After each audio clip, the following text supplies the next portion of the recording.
Hello friends, ഇന്നത്തെ എപ്പിസോഡിൽ ശാലിനിയെ സത്യങ്ങൾ വെളിപ്പെടുത്തിയിട്ടും വിഷ്ണുവും സത്യഭാമയും അത് വിശ്വസിക്കാൻ കൂട്ടാക്കാത്തതുകൊണ്ട് കൃത്യമായി സുസ്മിത ശാലിനിയുടെ തെളിവുകളും നശിപ്പിച്ചതിനാൽ ശാലിനിയുടെ മേലുള്ള ഇത്രയും നാളും ആരോപിക്കപ്പെട്ട ആ നുണക്കഥകൾ, തെറ്റിദ്ധാരണകൾ അതൊക്കെ ശരി തന്നെയാണെന്ന് തിരിച്ചറിവോടെയും ആ ഒരു വിശ്വാസത്തിലും സത്യഭാമയും വിഷ്ണുവും മുന്നോട്ട് നീങ്ങുന്നു. വിഷ്ണു ശ്യാമയ്ക്ക് മുന്നിൽ തന്റെ മനസ്സ് തുറന്ന് പൊട്ടിക്കരയുന്ന കാഴ്ച കണ്ട് സഹിക്കാനാകാതെ ശ്യാമ നിൽക്കുന്നു. നിങ്ങളെല്ലാവരും എന്റെ മരണം കണ്ടാൽ പോലും സത്യങ്ങൾ പറയാൻ നിങ്ങളുടെ ആരുടെയും നാവ് ചലിക്കുകയില്ല എന്നും, അത്രത്തോളം കഠിന ഹൃദയരാണ് നിങ്ങൾ പെണ്ണുങ്ങൾ എന്ന് പറഞ്ഞ് ശ്യാമയെയും ശാരദാമ്മയെയും ശാലിനിയെയും മൂന്നു പേരെയും അടച്ച് കുറ്റപ്പെടുത്തിക്കൊണ്ടുള്ള വിഷ്ണുവിന്റെ വാക്കുകൾ അത് ശ്യാമയുടെ മനസ്സിനെ വല്ലാതെ നോവിച്ചു. അവസാനം ആ കടുത്ത തീരുമാനം ശ്യാമ എടുത്തു. തന്റെ അമ്മയെയും ചേച്ചിയെയും കുറ്റക്കാരാക്കി മാറ്റിയത് ശരിക്കും തന്റെ അത്യാഗ്രഹമാണെന്നും തന്റെ സ്വാർത്ഥതയാണെന്നും, അതുകൊണ്ട് സ്വന്തം സ്വാർത്ഥ താല്പര്യത്തിന് വേണ്ടി തന്റെ കുഞ്ഞേച്ചിയുടെ കൂടപ്പിറപ്പിന്റെ ജീവിതം നശിപ്പിക്കുന്നത് അത് ശരിയല്ല എന്ന് ശ്യാമ തീരുമാനിക്കുന്നു. ഇത്രയും നാൾ എന്റെ ജീവിതം നഷ്ടമാകാതിരിക്കാനും എന്റെ ജീവിതം തകരാതിരിക്കാനുമാണ് കുഞ്ഞേച്ചി സ്വന്തം ജീവിതം തല്ലി തകർത്തത്. വിഷ്ണുവേട്ടന്റെയും കുഞ്ഞേച്ചിയുടെയും ജീവിതം തകർന്നു പോകുന്നത് കുഞ്ഞേച്ചി ഒരു നിസ്സാരമായ കാര്യമായി കണ്ടതും അതുകൊണ്ട് മാത്രമാണ്. എന്റെ ജീവിതം ഒരിക്കലും നശിച്ചു പോകരുത്, അത് മാത്രമാണ് കുഞ്ഞേച്ചിയുടെ ലക്ഷ്യം. എന്നാൽ ഇനിയും ഞാൻ ഈ സ്വാർത്ഥത തുടർന്നാൽ അത് ദൈവം പോലും എന്നോട് പൊറുക്കില്ല. അതുകൊണ്ട് ഇനിയും ആ സത്യം ഞാൻ മറച്ചു വെക്കുന്നില്ല. സത്യങ്ങൾ എല്ലാവരും അറിയട്ടെ. എന്റെ ജീവിതമാണല്ലോ എല്ലാവരുടെയും മുന്നിലെ ഏക പ്രശ്നം. അതുകൊണ്ട് ഞാൻ ജീവനോടെ ഇല്ല എങ്കിൽ ആ പ്രശ്നം നിലനിൽക്കില്ലല്ലോ എന്ന തീരുമാനത്തിൽ തനിക്ക് പറയാനുള്ളതെല്ലാം ഒരു കുറിപ്പടിയാക്കി ശ്യാമ ആ നിമിഷം തന്നെ എഴുതുന്നു. സത്യഭാമയോട് തുറന്നു പറയാനുള്ള എല്ലാ രഹസ്യങ്ങളും, പപ്പിയുടെയും സത്യയുടെയും ജന്മരഹസ്യവും, ആ കുട്ടികൾ ആരാണെന്നും അവരുടെ അച്ഛൻ ആരാണെന്നും അങ്ങനെയുള്ള എല്ലാ രഹസ്യങ്ങളും ആ ആത്മഹത്യാ കുറിപ്പിൽ എഴുതി വെക്കണം. അതിനുശേഷം എല്ലാവരും ഉറങ്ങിയെന്ന് ഉറപ്പായ ആ നിമിഷത്തിൽ ശ്യാമ തന്റെ ജീവിതം അവസാനിപ്പിക്കാനായി മുകളിലത്തെ നിലയിൽ നിന്ന് എടുത്തു ചാടുന്നു. അങ്ങനെ നിലത്ത് വീണ ശ്യാമയുടെ ശരീരത്തിനരികിലേക്ക് ആ ശബ്ദം കേട്ട് ഓടിയെത്തുകയാണ് പിള്ളച്ചേട്ടൻ. ശ്യാമ നിലത്ത് വീണ് കിടക്കുന്നതും കയ്യിലിരിക്കുന്ന കുറിപ്പിടിയും അപ്പോഴേക്കും രാഘവൻ അവിടേക്ക് ഓടിയെത്തിയ പിള്ളച്ചേട്ടൻ കാണാനിടയായി. ഉടനെ തന്നെ പിള്ളച്ചേട്ടൻ രോഹിത്തിനെയും സത്യാമ്മയെയും വിളിക്കണം. അവർ ഓടിയെത്തുമ്പോഴേക്കും പിള്ളച്ചേട്ടൻ ശ്യാമയുടെ കയ്യിലിരുന്ന കുറിപ്പിടി കൈക്കലാക്കി. ഈ സമയത്ത് എന്താണ് ആ കുഞ്ഞിന്റെ മനസ്സിലുണ്ടായിരുന്നതെന്ന് അറിയാനായി പിള്ളച്ചേട്ടൻ അത് കൈവശപ്പെടുത്തുമ്പോൾ സത്യാമ്മയും രോഹിത്തും കൂടി ഓടിയെത്തി. ഉടനെ കാര്യം എന്താണെന്നറിയാതെ അവർ ആശങ്കപ്പെട്ട് ശ്യാമയെ വേഗം തന്നെ ഹോസ്പിറ്റലിലേക്ക് കൊണ്ടുപോകുന്നു. ഈ സമയത്ത് ഇതൊന്നും അറിയാതെ മദ്യത്തിന്റെ ലഹരിയിൽ മയങ്ങിക്കിടക്കുന്ന വിഷ്ണു സുഖമായി കിടന്നുറങ്ങി. അപ്പോഴേക്കും രോഹിത്തും സത്യഭാമയും ശ്യാമയെ ഹോസ്പിറ്റലിലേക്ക് എത്തിച്ചു. ശ്യാമ അല്പസമയം കൂടി കഴിഞ്ഞു പോയിരുന്നെങ്കിൽ ശ്യാമയുടെ ജീവൻ എന്നേക്കുമായി നഷ്ടമാകുമെന്ന് ഡോക്ടർ അറിയിച്ചു. എന്തായാലും ഇപ്പോഴും ശ്യാമയുടെ നില ആകെ ക്രിട്ടിക്കലാണെന്നും എന്താണെങ്കിലും ഞങ്ങളാലാകുന്ന വിധത്തിൽ പരിശ്രമിക്കാമെന്നും പറഞ്ഞുകൊണ്ട് ശ്യാമയെ ICUയിലേക്ക് മാറ്റി. ഈ സമയത്ത് രോഹിത്ത് ആകെ ടെൻഷനിലായി. എന്തിനായിരിക്കും ശ്യാമ ഇങ്ങനെ ഒരു കടുങ്കൈ ചെയ്തത്? ശ്യാമയ്ക്ക് ഇനി എന്തെങ്കിലും അബദ്ധം പറ്റിയതാണോ, അല്ലെങ്കിൽ ഇനി ആരെങ്കിലും മനഃപൂർവ്വം ശ്യാമയെ അപായപ്പെടുത്തിയതാണോ? എന്താണ് ഇതിന്റെ നിജസ്ഥിതി എന്നറിയാതെ രോഹിത്തും ആശങ്കയിലായി. സത്യഭാമ ഇതിന്റെ യഥാർത്ഥ സത്യം എന്തായിരിക്കുമെന്നും ശ്യാമ ഇങ്ങനെ ഒരു കടുങ്കൈ ചെയ്യുമോ എന്നതിനെ കുറിച്ചൊക്കെ ആലോചിച്ച് സത്യഭാമയും ആകെ ആശയക്കുഴപ്പത്തിലായി. അപ്പോഴാണ് രോഹിത്തിന്റെ ഫോണിലേക്ക് ഒരു കോള് വരുന്നത്. ശ്യാമയ്ക്ക് ഇങ്ങനെ ഒരു അപകടമുണ്ടായി എന്നറിഞ്ഞ ആ നിമിഷം സുസ്മിത രോഹിത്തിനെ വിളിക്കണം. രോഹിത്ത് കോൾ അറ്റൻഡ് ചെയ്യുമ്പോൾ തനിക്കറിയില്ലാത്ത ഒരു നമ്പറിൽ നിന്ന് കോള് വന്നതുകൊണ്ട് സുസ്മിതയാണെന്നറിയാതെ രോഹിത്ത് കോൾ അറ്റൻഡ് ചെയ്തതും കോൾ എടുത്തുകൊണ്ട് ഉടൻ തന്നെ പുറത്തേക്ക് ഇറങ്ങിയ രോഹിത്തിനോട് സുസ്മിത പറഞ്ഞു, ഒരു കാര്യം പറയാനാണ് ഞാൻ വിളിച്ചത്. നിങ്ങൾ ഇന്ന് വരെ അറിയാത്ത ആ രഹസ്യം പറയാൻ. അതുകൊണ്ട് സമയമുണ്ടെങ്കിൽ അല്പനേരത്തേക്ക് ഒന്ന് പുറത്തേക്ക് ഇറങ്ങി വരാൻ പറഞ്ഞു. അങ്ങനെ രോഹിത്ത് അതാരാണെന്നറിയാതെ സുസ്മിതയാണെന്ന് വെളിപ്പെടുത്താത്തതിനാൽ രോഹിത്ത് അത് ആരാണെന്ന് അറിയുവാനായി വേഗം പുറത്തേക്ക് ഇറങ്ങി ചെല്ലുന്നു. അങ്ങനെ അവർ പറഞ്ഞതനുസരിച്ച് അവർ പറഞ്ഞ സ്പോട്ടിലേക്ക് എത്തിയ രോഹിത്തിനരികിലേക്ക് സുസ്മിത വന്നെത്തി. നീയാണോ എന്നെ ഫോൺ ചെയ്തത് എന്ന് രോഹിത്ത് ദേഷ്യപ്പെടുമ്പോ സുസ്മിത പറഞ്ഞു, രോഹിത്തെ, എനിക്ക് പറയാനുള്ളത് നീ കേൾക്ക്, അതിനുശേഷം നീ പൊയ്ക്കോ. അപ്പോഴേക്കും രോഹിത്ത് പറഞ്ഞു, വേണ്ട, നീ ഓരോ നുണക്കഥകളുമായി വരികയല്ലേ, എനിക്കിപ്പോ നിന്റെ അത്തരം നുണക്കഥകൾ കേൾക്കാൻ താല്പര്യമില്ല. എനിക്ക് എന്റെ ശ്യാമയ്ക്ക് അരികിലേക്ക് പോകണം. ശ്യാമയ്ക്ക് എന്ത് സംഭവിച്ചു, ശ്യാമയ്ക്ക് എന്താ പറ്റിയെന്ന് എനിക്ക് അറിയണം എന്ന് പറഞ്ഞ് രോഹിത്ത് പോകാനൊരുങ്ങുമ്പോൾ സുസ്മിത രോഹിത്തിനോട് പറഞ്ഞു, അതിന്റെ കാര്യം തന്നെ പറയാനാണ് ഞാൻ നിന്നെ വിളിപ്പിച്ചത്. നീ നിന്റെ അമ്മയുടെ പേരിട്ട് വിളിക്കുന്ന പപ്പി അവൾ നിന്റെ കുഞ്ഞാണെന്ന് നിനക്ക് ഉറപ്പുണ്ടോ? നിന്നെ ശരിക്കും ശ്യാമയും ശാലിനിയും എല്ലാവരും ഇത്രയും നാൾ വഞ്ചിക്കുകയായിരുന്നു. അതിന് കൂട്ടുനിന്നത് നിന്റെ അമ്മയെ, നിന്നെ സ്വന്തം മകനെ പോലെ സ്നേഹിക്കുന്ന ഭാമാന്റി. അങ്ങനെ നിന്നെ സ്നേഹിക്കുന്നതിന്റെ കാരണം എന്തെന്നറിയുമോ? നിന്റെ അമ്മയുടെ മരണത്തിന്റെ പിന്നിലെ യഥാർത്ഥ രഹസ്യം എന്താണെന്ന് നിനക്കറിയുമോ എന്നെല്ലാം രോഹിത്തിനോട് സുസ്മിത ചോദിച്ചു.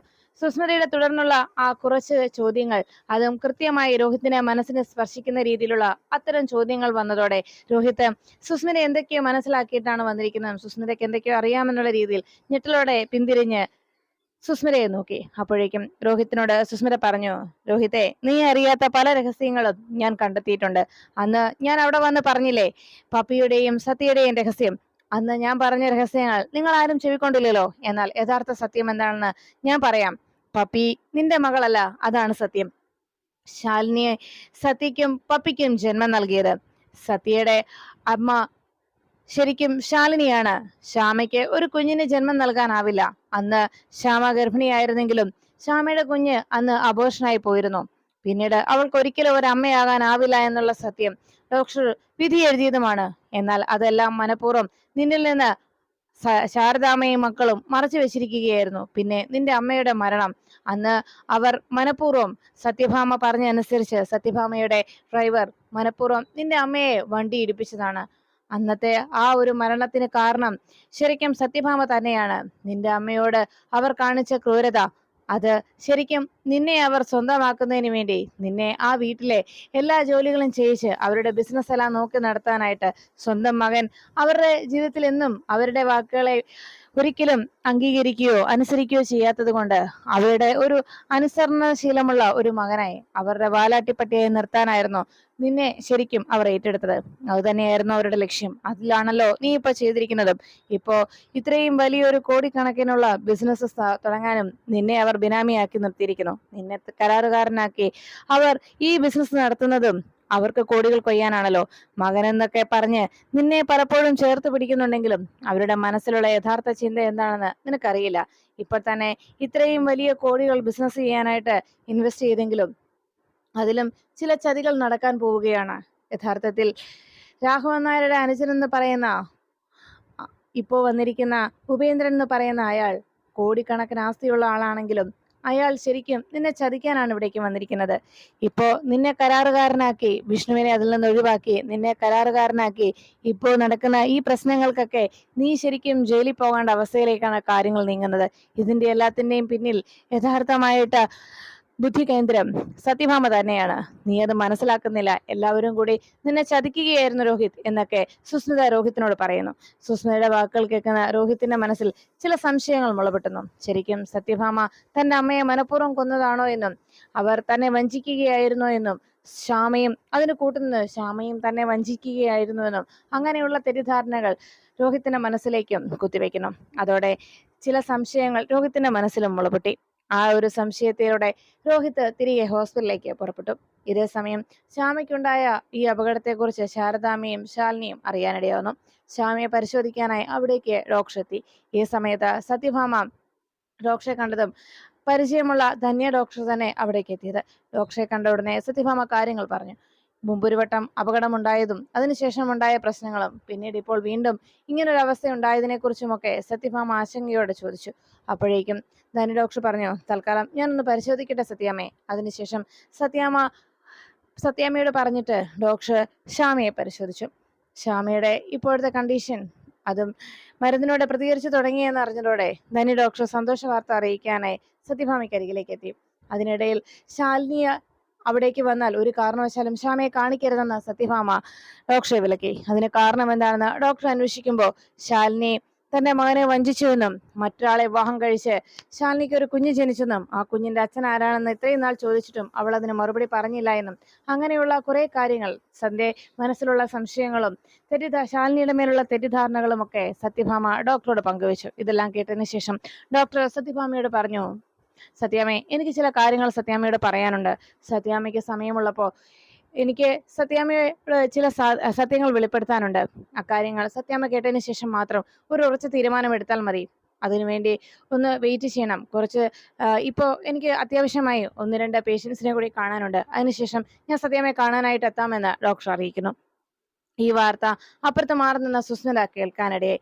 എന്തായിരിക്കും തന്നെ ഡോക്ടർ പറയാൻ പോകുന്നത് എന്നുള്ള കാര്യം സുസ്മിത തിരിച്ചറിഞ്ഞു. എത്രയും വേഗം ശാലിനിയുടെയും വിഷ്ണുവിന്റെയും ഡിവോഴ്സ് നടത്തണം, അതാണ് തന്റെ ലക്ഷ്യം. അതിലേക്ക് കാര്യങ്ങൾ അടുപ്പിക്കുകയും വിഷ്ണുവിന്റെയും സത്യാമ്മയുടെയും അരികിൽ നിന്ന് രോഹിത്തിനെ അകറ്റി നിർത്താനുള്ള ശ്രമങ്ങൾ താൻ തുടങ്ങിക്കഴിഞ്ഞു. അത് ഏകദേശം വിജയത്തിലേക്ക് എത്തുകയും ചെയ്യുന്നു. ഈ ഒരു സാഹചര്യത്തിൽ ഇനിയും സത്യഭാമയ്ക്കരികിലേക്ക് ചില സത്യങ്ങളുമായി ഡോക്ടർ കൂടി വന്നാൽ എല്ലാം വീണ്ടും പഴയപടിയാവും, എല്ലാവരും സ്നേഹത്തിലാവും. അതുകൊണ്ട് ഒരു കാരണവശാലും ഡോക്ടർ സത്യാമ്മയോട് പറയാനായി തയ്യാറായിരിക്കുന്ന ആ സത്യങ്ങൾ വെളിപ്പെടുത്തരുത്.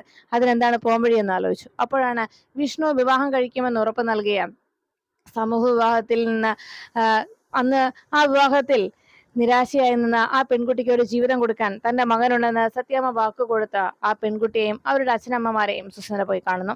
ഉടനെ തന്നെ വിഷ്ണുവിന്റെ ഡിവോഴ്സ് നടക്കുമെന്നും ആ ഡിവോഴ്സ് നടത്തിയെടുക്കേണ്ടത് നിങ്ങളുടെ കടമയാണെന്നും അതുകൊണ്ട് തന്നെ ശാലിനിയുമായിട്ടുള്ള വിഷ്ണുവിന്റെ ഡിവോഴ്സ് നടത്തുന്നതിന് വേണ്ട കാര്യങ്ങൾ നിങ്ങൾ ചെയ്യണമെന്നും നിങ്ങൾക്ക് വേണ്ട എല്ലാ സഹായങ്ങളും ഞാൻ ചെയ്യാമെന്നും സുസ്മിത അവർക്ക് വാക്ക് നൽകുന്നു. അതിനാദ്യം ചെയ്യേണ്ടത് ഇപ്പോൾ ഹോസ്പിറ്റലിൽ നിന്നുള്ള ഡോക്ടർ ചില കാര്യങ്ങൾ സത്യഭാമയോട് പറയാമെന്ന് പറഞ്ഞിട്ടുണ്ട്. അവർ ഒരു കാരണവശാലും ആ സത്യങ്ങൾ വെളിപ്പെടുത്താൻ തയ്യാറാകരുത്. ഒരിക്കലും അവർ ആ സത്യങ്ങൾ വെളിപ്പെടുത്തരുത്.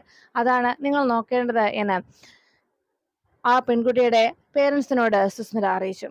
അക്കാര്യം ഞങ്ങൾ ഏറ്റുവെന്ന് അവർ സുസ്മിതയ്ക്ക് വാക്ക് നൽകുന്നു. അങ്ങനെ ശാലിനിയുടെയും ശ്യാമയുടെയും ജീവിതത്തിൽ നടന്ന സംഭവങ്ങൾ സത്യാമ്മയ്ക്ക് മുന്നിലേക്ക് തുറന്നു പറയാനായി ഡോക്ടർ തയ്യാറെടുക്കുമ്പോൾ ഒരിക്കലും ആ സത്യങ്ങൾ സത്യഭാമയോ വിഷ്ണു അറിയരുത് എന്നതും അതിനുവേണ്ട എല്ലാ നീക്കങ്ങളും നടത്താൻ സുസ്മിതയും സംഘവും ഒരുങ്ങുന്നു.